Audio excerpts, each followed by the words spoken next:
Okay, we go straight to business. The first story. You know, these are critical and some would say desperate times in our country, and offhand decisions become almost commonplace. President Muhammadu Buhari has approved the payment of a disagreeable $418 million in Paris Club refund-related debts to 6 creditors.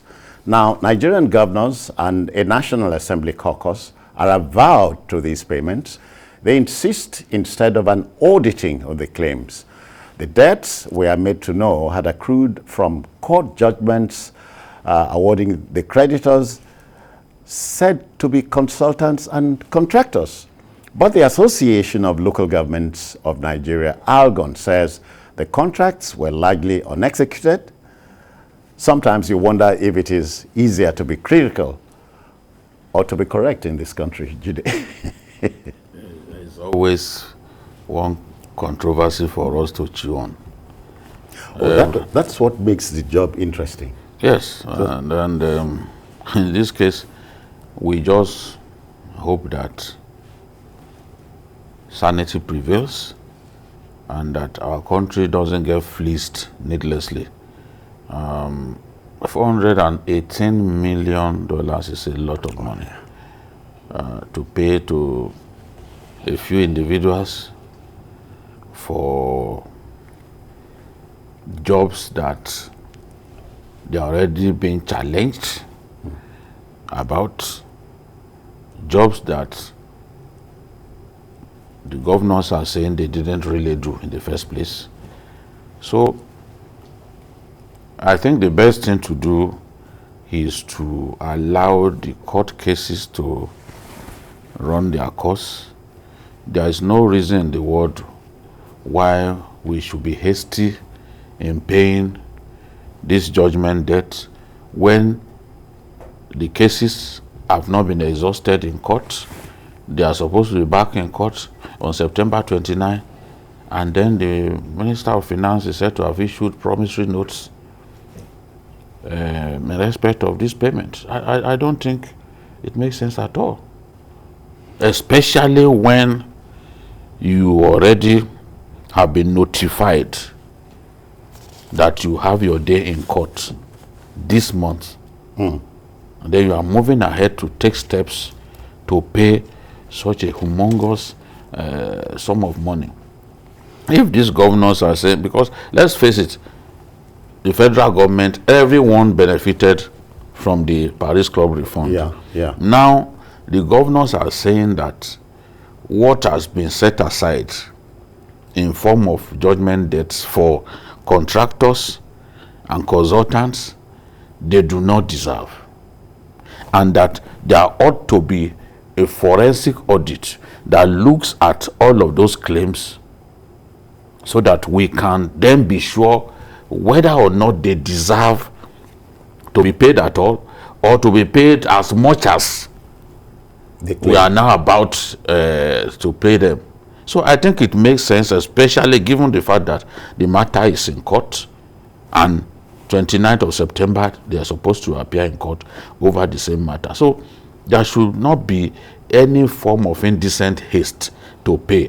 I know that the federal government has a lot of judgment debts on its neck. Look at OD, for example. The mindless invasion of OD and the killing of innocent people was a matter that got to court. The federal government lost, and I'm aware that judgment debt had not been paid. Even Baba Suwe was unduly accused of harboring drugs in his belly, whereas it wasn't true. By the time it took NDLA to court, NDLA could not pay. They ruined his career, they ruined his humanity, they ruined his life. Baba Suwe has not recovered since then. Yet that judgment debt, NDLA came out to say they've not got that kind of money. They don't even get funded to that extent every year through the budget. So this one, there is a need for the finance minister, for the president to take their time. Let all these cases be decided. Let us see whether indeed these fellows deserve this money before we before we go ahead to pay them. Okay, quickly, Sam, before you come in with your submission, we have Ernest Ozogwe of the FRCN fame. Well, he was my colleague at the FRCN. He has borne this story. Ernest, good evening to you. Yeah, good evening. How do you do? How do you do too? But I'm very fine anyway. Okay then, let's tear the bag. So what can you tell us? You mean in respect of this? Obvious. With the Governors Forum agreement? Oh yeah. Well, for me, this actually fits into the orgy and stable of what has been going on in our country over the years, where people make monies for jobs not done and things not done. I understand Jide talking about judgment debts and all of that, but for me, I've been asking questions about our country over the years.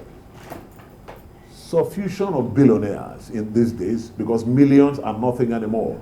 And you ask, when you go to more developed countries that we try to imitate all the time, before you can grow a business to make 1 million naira, $1 million, for which you want to live a good life, you must have impacted your environment, your community. People see people working for you, earning their salaries, getting monies, and then you grow your money, and then they see the impact in the society. In Nigeria, we have people with monies, and we don't know how to make these monies. Yeah. And what we come to understand now is these things come out from siphoning from public funds. People get their friends to give them contracts within systems and all of that, and they just get paid. They come out, they buy private jets, they own houses in Paris, in Johannesburg, and all parts of the world, and we don't know how they made the money because we are the poverty capital of the world. And we don't see the impact of all the millionaires we have, or billionaires rather, in our country. So it's really paining. It pains me to see that.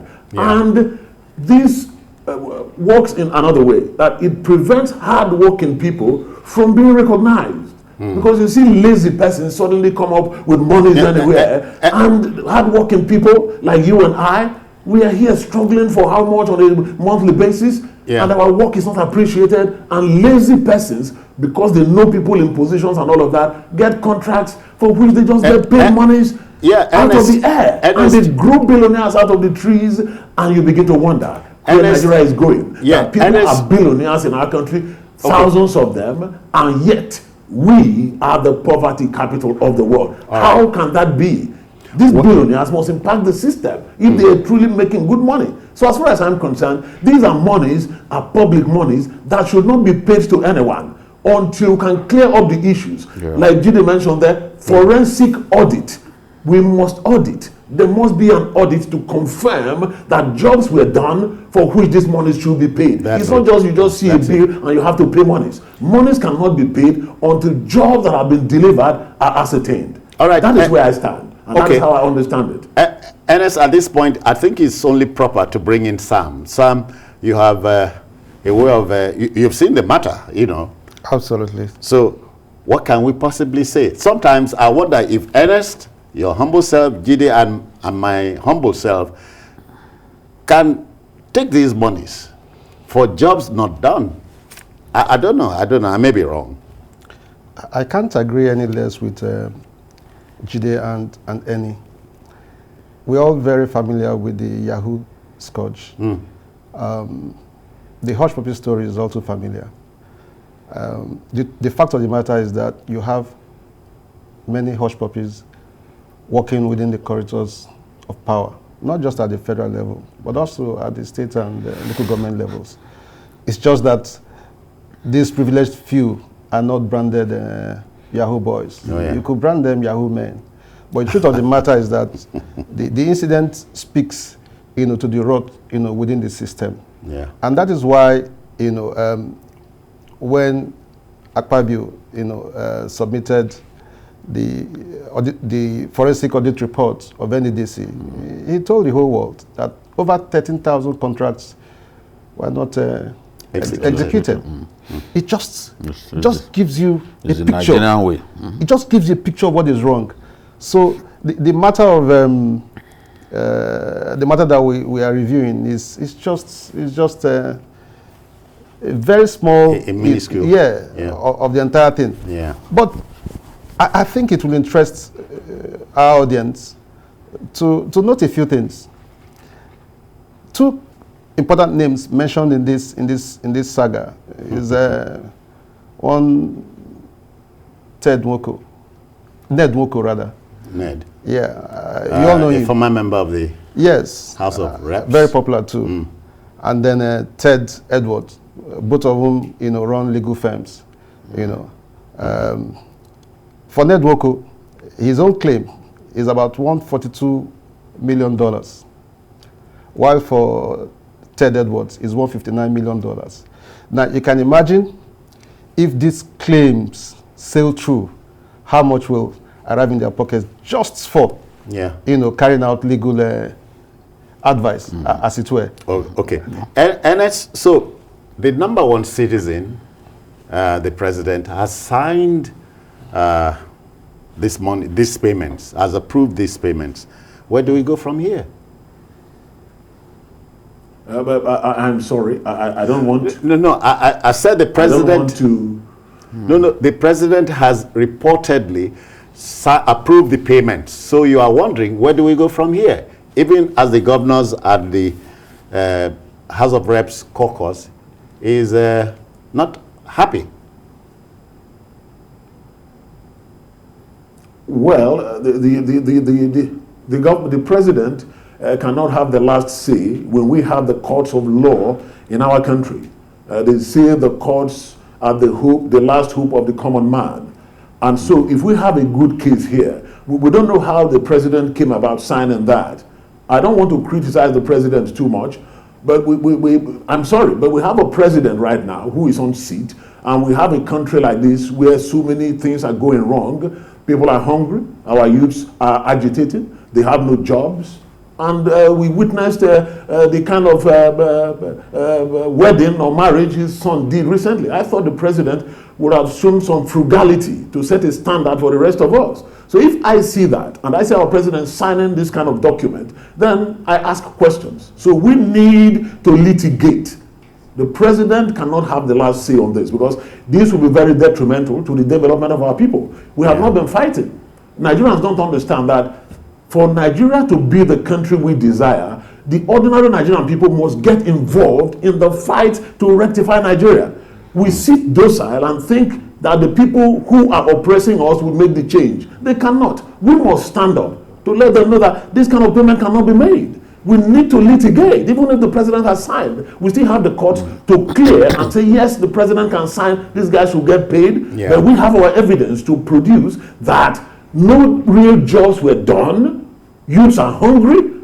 There is joblessness in our country. We are the poverty capital of the world. And people who just want to collect millions of dollars for what job? Okay. Look, this is a moral question even. So we need to take it to that level. We can't just say the president has signed. This is what we do all the time in the country. The president is somebody we put on a job. He should not tell us what to do. We should tell him what to do for us. He's our servant. Okay. So we should not accept that whatever the president does is correct. And Nigerians need to begin to learn this, that we have a power to stop the president when he does something wrong or when he's about to do something wrong. Ernest, you are just one half as agitated as we are here. But Jide, the president will not go ahead to sign this thing alone. He's advised by people.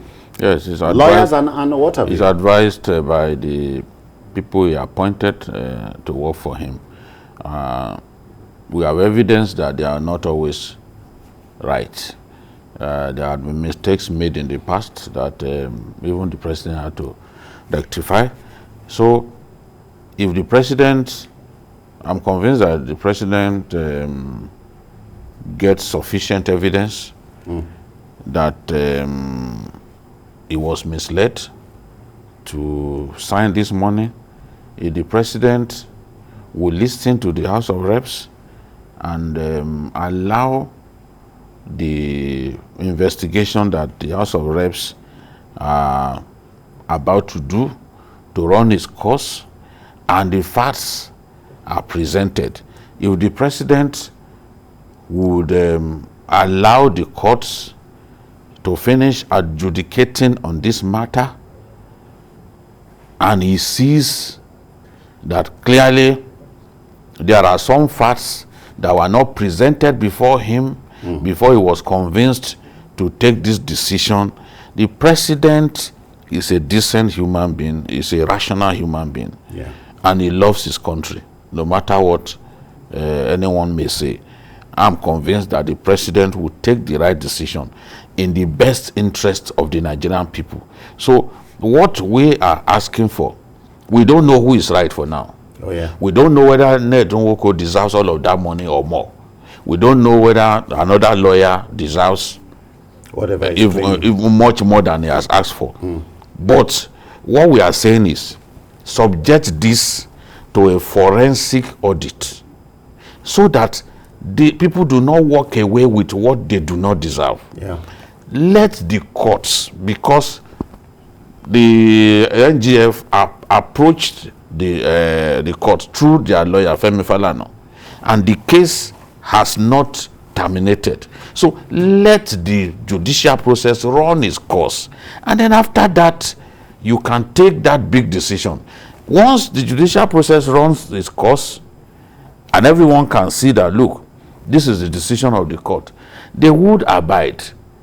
But to not let the judicial process run its course, to simply dismiss the efforts of the House of Reps to investigate this matter, I don't think that will serve the cause of the ordinary Nigerian.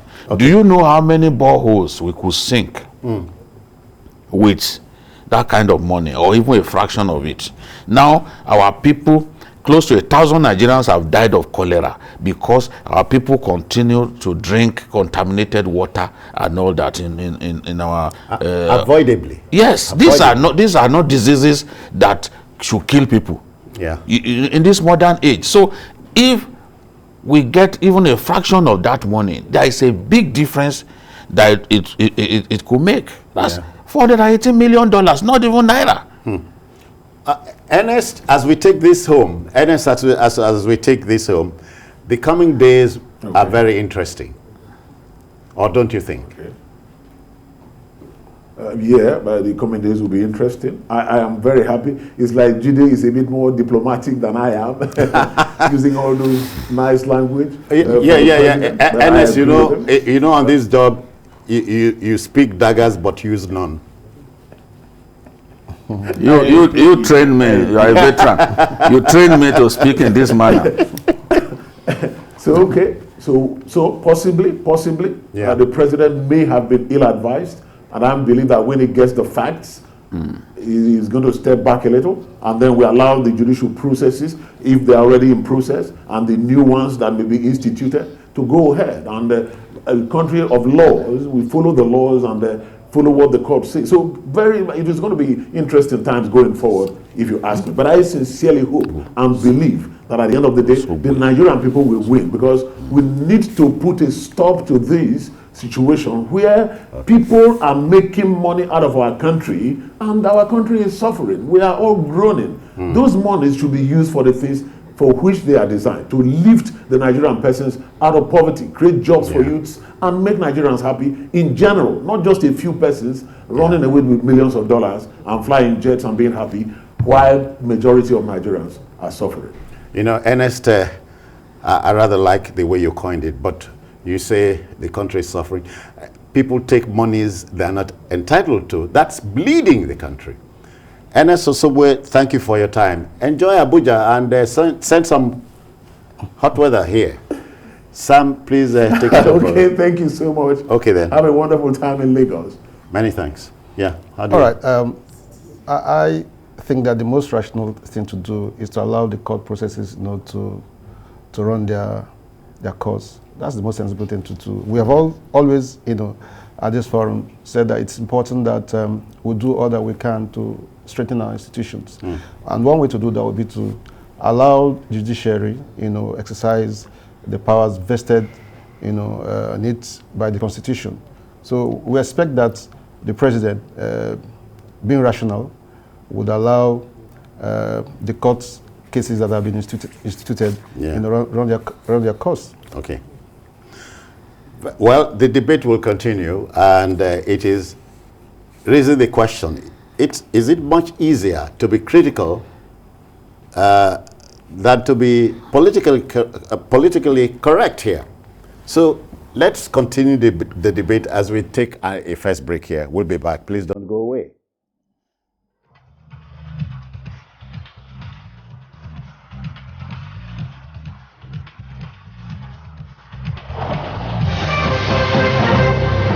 Third story. You know, ahead of the November 6, 2021 governorship election in Anambra State, the judicial merry-go-round in that state continues to intrigue millions around the country. The Court of Appeal sitting in Abuja has ruled that Valentine Ozigbo, is that right? Ozigbo, yeah. Okay. Ozigbo is the validly elected candidate of the PDP. Now, President of the court, Honorable Justice Monica Dongbam Mensem, made the declaration following an appeal filed by Ozigbo. Now, both Valentine Ozigbo and one Ugochukwu Uba had emerged as the PDP's candidates following two parallel congresses. True, the politics in our country is war with bloodshed. Yes, and it's becoming extremely difficult now to not have parallel congresses, parallel primaries. Look at even the matter of the Imo senatorial contest. Wahala, yeah. They needed to replace the senator that died. The APC had parallel primaries. And the case went on and on and on and on. You know? So part of what brought us to the embarrassment that we now face, that necessitated what Ubani said, is some of the funny judgments, funny orders being made by courts in respect of the Anambra matter.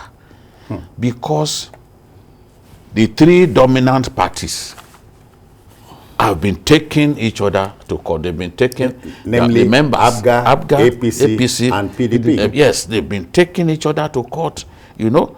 So within their parties, they've been taking each other to court. Now, the matter of Ozigbo, what the appeal court affirmed that he was validly nominated. You know, the grudge of the other people, the Ugochukwu Uba camp, is that only statutory delegates were allowed to vote during the primaries. Okay.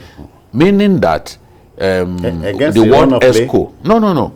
The party just set that criteria. Okay. And they felt that they were shortchanged. The ward ESCO of the party and the local government ESCO of the party, they were supposed to be delegates. So they are saying, why did they shut us out? And then they felt that on that basis, the nomination ought to be questioned. But the court said no. His nomination was valid because the party has the right to set criteria for primary election. I'm told Kunle is standing by in Kaduna in respect of this case. Kunle, good evening to you. Hello, sir. Yes, sir. Good afternoon, Mr. Abajibe, our other guest, and the anchor. Yeah. I want to say something concerning the conflicting judgment we are seeing in Nigeria. And I want to disagree with my brother Ibrahim that comes from Kaduna, that politicians influences our judges. Sir, there is that having in Yoruba land that says we should agree to reduce an armed robber. But we are saying where the owner puts the property is not good. It is in this nation that the lawyers did election and they accused themselves that the election was rigged. Is that politician? No, we should, because I don't know why we're rationalizing the issue of corruption when it is not politician. We will now be trying to address it that politician. Kule, but you admit that the politician, now are you there? Kule, but you admit that the politician is creating more problems in the space. So I want to ask this question. Yeah. If the politician bring Ghana must go of money and have the judge, the lawyer, or the judges to sleep with their children, Kule, why must he bring a bag load of money? Why must the bag load of money come? Agree that the judiciary is corrupt and let the judicial help us to bring a surprise to them. We should stop rationalizing your point. We get your point. Kule, thank you very kindly. All parties are corrupt, and yes, our job is to, maybe don't ask me if, because I'm neither politician nor a judge, please, but thank you for your contribution. Sam, right. we're in a quagmire, looking at your Anambra, your neighboring state. Yeah, I would agree with you to some extent, because you know, after the appeal court, you still have the Supreme Court. So, and the election is how many weeks away? It's doubtful if INEC has set a deadline of September 7 for a resolution of all outstanding because they cases. have to print ballot materials and all that, which will include the names of you know. So they need to know by now who is contesting. If we can't determine at this time, it's too bad. So what do you print? Yeah, that's why we're hoping that this, you know, judgment brings a closure to the issue of who the rightful candidates are in the forthcoming elections. For APC, we now know, PDP we know, APGA we know, and we just hope that, you know, all the parties are ready to go, and that's what is very important. But you can be sure that even after this time, they will still go to court. They will still go to court.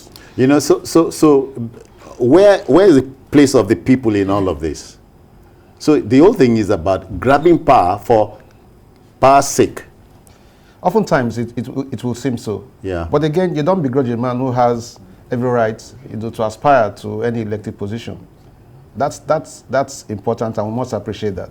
So people have a right, go out, contest, but then it is important that in all that we do, we have the people at the center of it all, and that's what really matters. Yeah. Judy, you know, you have heard the phrase, a judicialization of the democratic space. Doesn't it worry you? Yeah, of course, I should be worried, but there are different ways by which we can solve that problem. When was the last time that you heard that an election in the UK was a subject of litigation?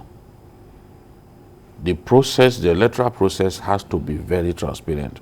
Once it's transparent, I can see clearly that I was beaten fair and square. Yes. I will have no reason to go and waste my money, you know, on lawyers. I would not go to court. If you cast your mind back to 2015, there were very few litigations arising from the conduct of that election. The lowest since 1999, because the election was seen to have been largely free and fair. Yeah. The use of the card reader, the electronic means of authenticating voters, valid voters, was used by more than 50%. By the time we got to the 2019 election, the use of the card reader came down to 19%, which means that the urge to rig clearly took become over. high. Yeah. And when the urge to rig is not moderated in any way, many people will feel like going to court, because when you are cheated, it will be apparent to you and you feel like doing something about it. So the process has to be transparent. Let us reduce the human intervention in the process to the barest minimum. And leveraging on technology can help us to achieve that. Look at the biggest democracy in the world, India. How often do you hear that they went to court, this and that? You know, as big as the country is, the election will be held. Everyone will know who has won. Diverse. Sam, quickly, you know, you are an incumbent. You must be replaced by a man you are interested in. It's a part of the problem. That's what makes the entire system. And shutting the people out. That's what makes the entire system, you know, sickening. And earlier, I remember we talked about the leadership recruitment process. It's not just, what is wrong is not just only in the judiciary. Across board, governors want their own person, you know, to succeed them. And that often, you know, leads to internal crisis, and then people have to fight themselves over little or nothing. The integrity of our elections is very important here, and that is why, the failure to get the electronic transmission, stuff across the National Assembly worries a lot of us. Otherwise, there's a great concern. We could just, be moving around in circles and still cast, a big doubt on the integrity of our elections. Okay, the backroom boys say we must pack it all in for the evening, but not before my expressing my grief over the last 1 week plus. We lost 2 gentlemen. The one Professor or Sir Professor Victor Efosa, self-made man. Yes. That's an example of a self-made man. So he lived life to the fullest. And he developed himself tremendously. Oh yeah, that's it. It means it can be done. And I lost my father-in-law yesterday. Wow. Nice man. Okay. Olanira Alabi. Okay. Wherever you are, I trust that you are in a good place. And I lost my brother, same mother, same father. He is my younger brother.